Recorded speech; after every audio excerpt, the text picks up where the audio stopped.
હું બાળ તાલુકાના આપણે 29 ઉંટરડા જિલ્લા પંચાયતની સીટના આંબલિયારા ગામનો વતની છું અને છેલ્લા 4 ટર્મથી ઉંટરડા 29ની સીટ અનુસૂચિત જાતિને ફાળવવામાં આવેલ છે. છેલ્લા 4 ટર્મથી બાળ તાલુકાની અંદર અનુસૂચિત જાતિની સીટ એકના એક રોહિત સમાજને જ ફાળવવામાં આવે છે.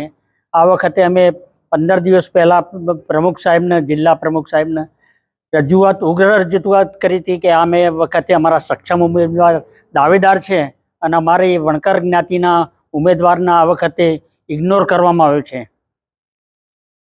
એ બાબતે અમે જિલ્લા પ્રમુખ સાહેબને રજૂઆત કરવા માટે આવ્યા છે. જિલ્લા પ્રમુખ સાહેબ અમે આવ્યા ને એવા નીકળી ગયા કે હું બહાર જાઉં છું.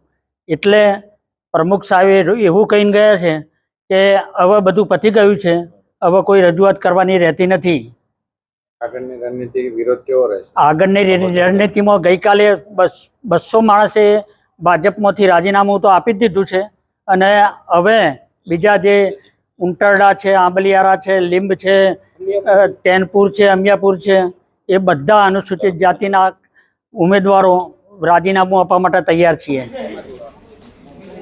અત્યારે એક કોઈ છે ને, અમે છેલ્લા ઘણા વર્ષોથી ભાજપ સાથે સંકળાયેલા છીએ.